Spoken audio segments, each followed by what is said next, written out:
Catherine, a 28-year-old woman, expertly juggled the demands of her office job and her role as a housewife. Her husband, Randy, was the same age, but his adoration for his mother created tension. Catherine's mother-in-law, Kelly, seemed to find endless amusement in making Catherine's life miserable. Despite the turbulent waters of their marriage, they had recently celebrated their second anniversary. Catherine took pride in her resilience. Work had become a sanctuary, where she excelled. Her dedication earned her a string of promotions, a rarity for women in her field. Catherine was on a business trip, traversing Europe for a series of crucial meetings. Amid one particularly important meeting, her phone, set to silent, began to vibrate insistently. 2 missed calls flashed on the screen, both from Kelly. A knot of worry tightened in Catherine's chest. What in the world is going on? I hope nothing bad has happened. The urgency of the calls compelled her to excuse herself from the meeting. As she stepped aside to return the call, Kelly called again. "Hello, Catherine. Where are you right now?" Kelly's voice crackled through the phone, laced with irritation. Catherine muttered under her breath, "Maybe I shouldn't have picked up this call." She tapped the call button, forcing a pleasant tone into her voice.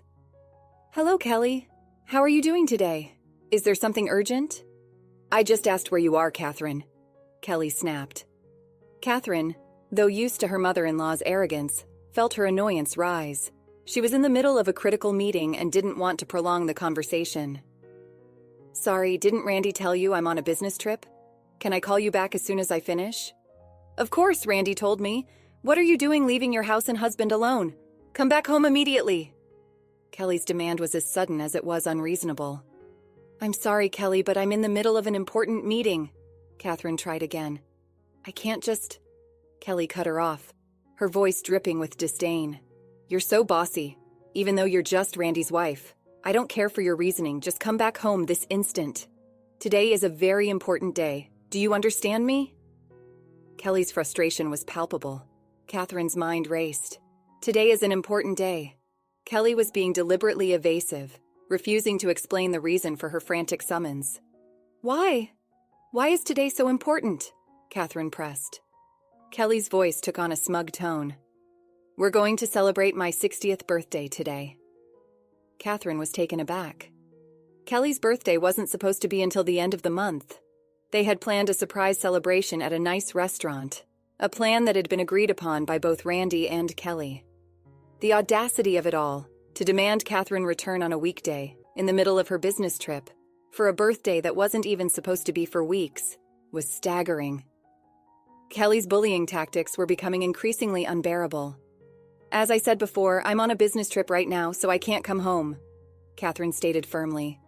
"Oh, how funny," Kelly scoffed. "Because I called Randy earlier today, and he said he would take the day off from work for me. All of the relatives will be there.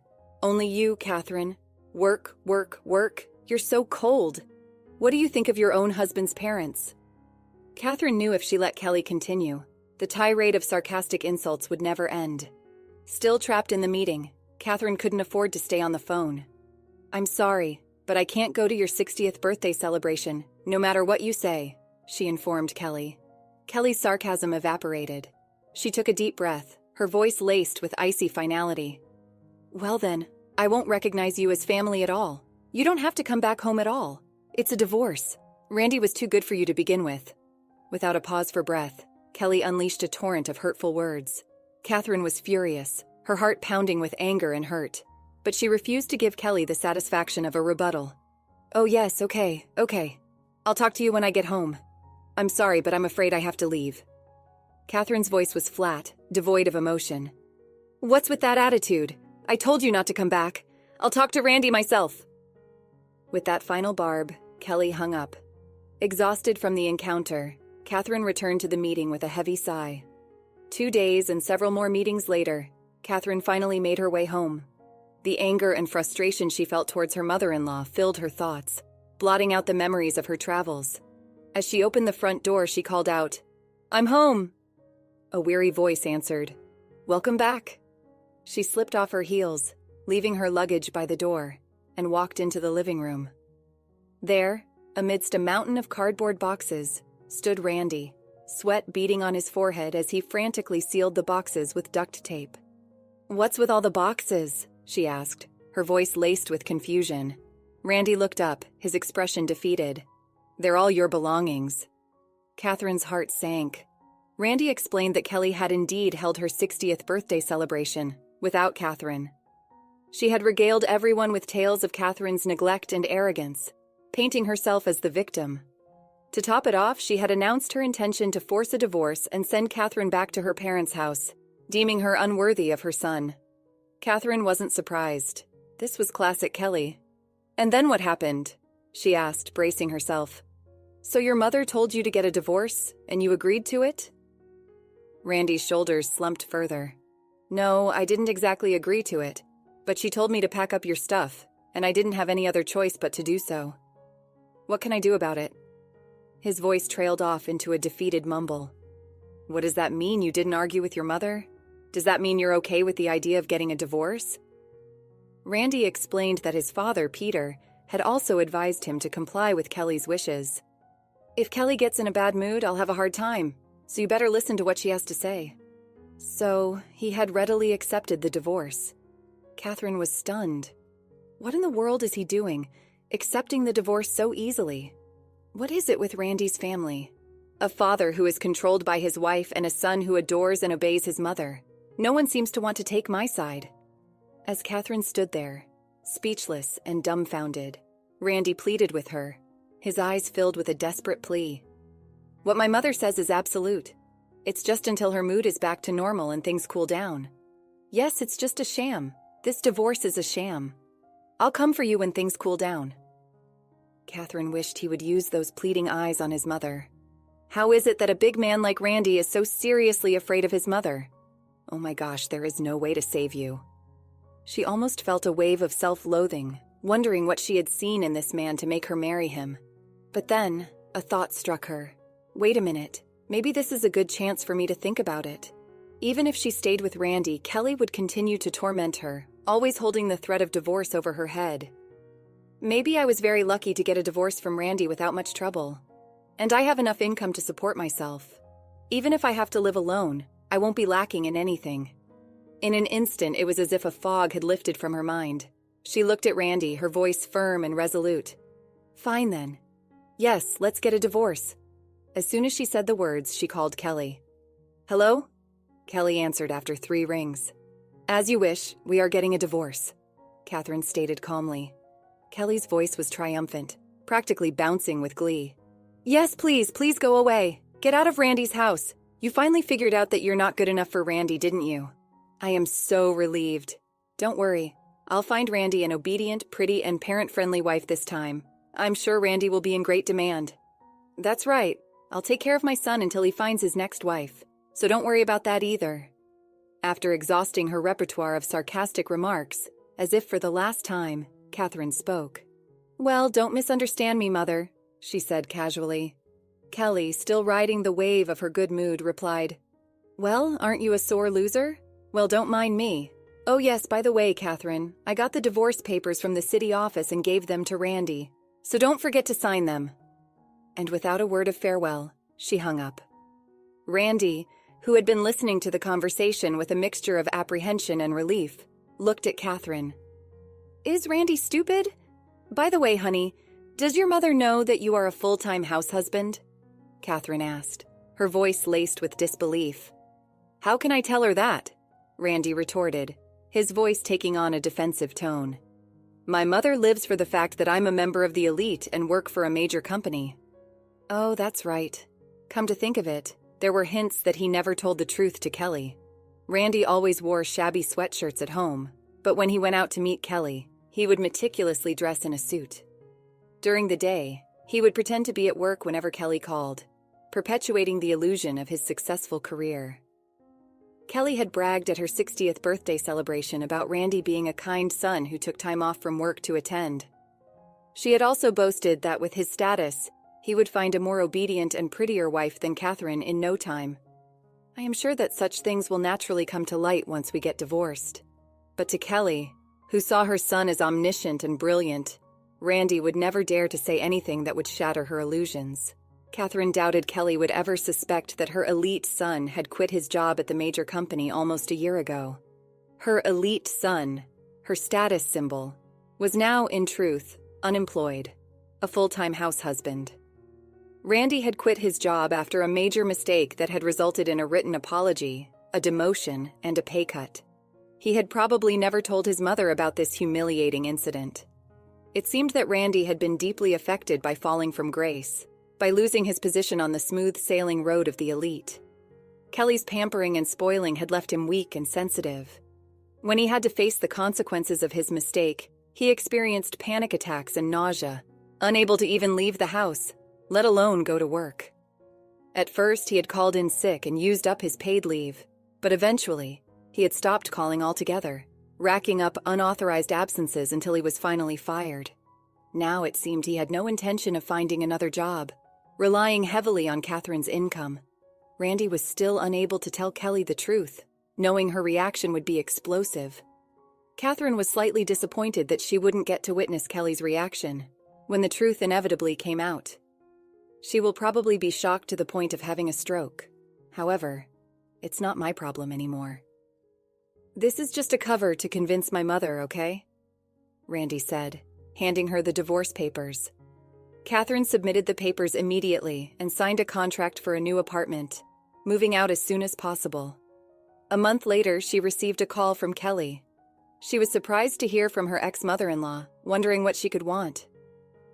"What do you want from me now?" she answered, her voice laced with sarcasm. "Aren't you glad that you got rid of me?" "Well, you're still the same. Just listen to me." Kelly launched into a familiar tirade. It was about Randy. Since Catherine's departure, Kelly had visited Randy's apartment several times to do household chores. But each time she found Randy lounging around in his room, with no sign of him going to work. He didn't seem sick, so she was baffled. "Do you have any idea what's going on?" she demanded. Catherine suppressed a laugh. I see," she replied nonchalantly. "Well, of course he's like that because Randy has no intention of working at all ever again." Kelly seemed to have conveniently forgotten that she had been the one to kick Catherine out. "Catherine, can you do something about it?" she pleaded. "Why should I?" "You didn't want me to be in your family and wanted nothing to do with me." Kelly's selfishness was astounding. After mistreating Catherine for so long, she dared to ask for help only when it suited her. "Well, I was wondering if you said something to him, to Randy, before you left," Kelly continued. Catherine wondered how much Kelly wanted to paint her as the villain. Does this person not think that there's a problem with her son and not me? I'm the one who was hurt, you know." "Oh, you only married Randy because you could live a luxurious life with him, right? So what is so hurtful about getting divorced?" Kelly's words dripped with judgment as if Catherine had married Randy solely for his money. She should quit sleep-talking. "Ha, you must be joking. I was the one who supported Randy financially during our marriage. I was the one who provided for you. To tell you the truth, I couldn't afford to live extravagantly because of Randy. I was fine with a divorce, but shall I file Randy for alimony?" Kelly was incredulous. "How dare you make up something like that, Catherine? You just forgot to ask for the alimony, didn't you? Randy has a higher income and position than you. Don't be so unreasonable. If you just want money, Randy can pay whatever you want. After all, Randy is a super elite working for the major company." Kelly's argument was delusional. Maybe Randy hasn't told Kelly the truth yet. If so, Catherine didn't want to be the one to break the news. It would feel like tattling. But it was a chance to see Kelly's reaction, a chance to get back at her for all the torment she had inflicted. "Your proud son is a full-time house husband. He quit his job a long time ago."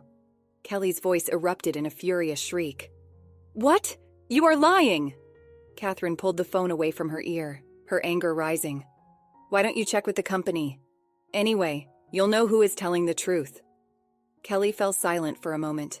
Then, her voice now subdued and laced with fear returned. "Well then, what if... If that's true, how are we going to live? I can't take care of my son with just my pension. And no one will marry my son because he is unemployed. What are we going to do?" Her voice was a symphony of panic, and it was music to Catherine's ears. "What shall we do?" A slow grin spread across her face. Kelly went silent again, and then Catherine heard her babbling to someone beside her. "Hey, Catherine, will you please come home? Catherine was taken aback by the sudden plea.